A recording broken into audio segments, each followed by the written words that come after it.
Hello everybody and welcome to the channel. Today I really felt like drawing a unicorn, so that is what we're going to do in this speed drawing. Obviously, no surprises here. Um, I was in the mood to draw like a really beautiful, feminine, really pretty unicorn. We do have some unicorn artwork on our Etsy shop, which is linked below if you guys want to check that out. But that other unicorn was a little bit different. It was almost more like a toy unicorn. It looked like a rag doll unicorn, so it didn't have like more of a realist. Not that this looks super realistic. I mean, I've never seen well, obviously, let me just start here. Unicorns aren't real in the first place. Let's start there. Although I'd like to think that they are, but for all intents and purposes, unicorns aren't real anyway. Let's start there. But even if they were real, they wouldn't look like this necessarily, because no unicorn has like crazy eyelashes like that, big anime eyes. So, but I did want it to look a little bit more, manga anime-ish. I wanted it to be a little bit more detailed. The other unicorn, I think, just had like little black dots for eyes. Like, it really looked like a rag doll. That's kind of the look, or like yeah, like a rag doll kind of look. So I wanted this one to have more depth. The other one also didn't have a lot of depth. It was kind of just more solid colors. And I wanted to play around with some rainbow hair, and I wanted to play around with just different things. Guys, I have the hardest time drawing straight lines sometimes. So if you're an artist and you're struggling out there and you're having a hard time drawing straight lines, I can tell you that I've been drawing for 44 years and I'm still having a hard time drawing straight lines. So don't feel bad about that. But at the end of the day, you can make something and it looks pretty decent in the long run, and you can always like erase and redo, especially if you do digital drawing, because oh man, digital drawing. My drawings look amazing. Well, let me not flex myself too much. My drawings look really good, I think. And I think a lot of the reason why they look as good as they do is because of digital artwork. I feel like I can do a lot more, and I can achieve a lot more with digital than I could with just regular pen and paper. I feel like I can really sit there and like perfect things and go back and forth, and I don't know. I think digital art is, if you're an artist and you're not using digital art, I would highly suggest taking a chance and delving into it a little bit. You can get yourself an inexpensive tablet, something that's, not that expensive, like $50 or $100. I mean, that could be expensive to some people, so I don't want to like say that that's not expensive. But I mean, there's tablets out there that are like $4,000. So respectively, that's a lesser expensive alternative. And you can get like Photoshop. You can either buy it straight out, or you can get it for a certain amount of money a month, and you can use that. And there's also other things like Sketchbook. A Sketchbook is a great app, and if you guys want, I can make a video about Sketchbook. Just let me know, comment below, and I'll do that for you guys.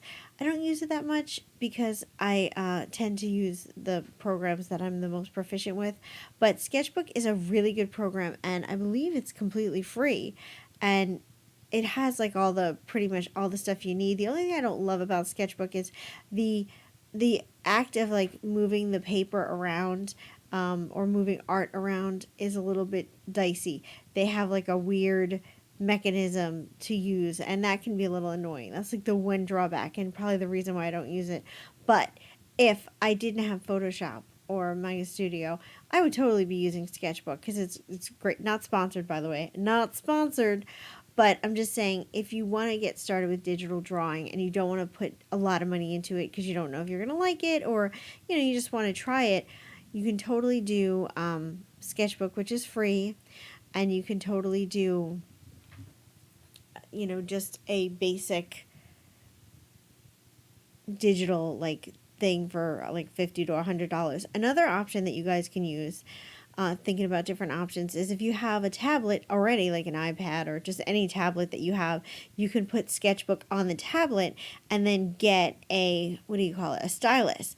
Now, the type of stylus you get yourself is gonna really vary on the fine details that you're gonna be able to do with artwork. So like I have a lot of styluses that are like the free ones that you get with like phone cases or like just the free ones that you get like when people like businesses and stuff. And a lot of times they have like very thick nubs. So I don't think that they're going to get like the best fine lines in the world. But if you buy yourself a stylus, I wouldn't even know how much a stylus would cost. Now I'm thinking about that. I might want to research that. But if you buy yourself a stylus with like a finer like tip, something that was a little bit more like a pen or a pencil, I think that you could achieve digital drawing with like a tablet that maybe you already own, that kind of thing. Just saying. But if you guys are wondering like why I have such close-ups and why I color outside the lines, first of all, coloring outside the lines is just very fun. It's a fun thing to do. I highly recommend coloring outside the lines. It's very freeing and it's fun. But there's a method or a reason that I do it, and it's because I'm legally blind. So for me, when I draw, coloring outside the lines makes sure that I get a really saturated amount of color. Because when I try to color inside the lines, what happens is I'll have all these like little white gaps because I don't see them. So it's easier for me to color outside and then go around and erase. So if you've watched my other speed drawings, you kind of maybe have seen this before, but like I'll color outside the lines and then I'll go around and erase, and I kind of have this like method, and I kind of like the way that I think it looks really cool when it's sped up on video, because as I'm erasing all the excess color, like the drawing is kind of coming to the surface, kind of like discovering something interesting, or I don't know, revealing something. Like if you're a dinosaur paleontologist and you're or archaeologist and you're like digging and you're uncovering the bones of the triceratops, you know what I'm saying.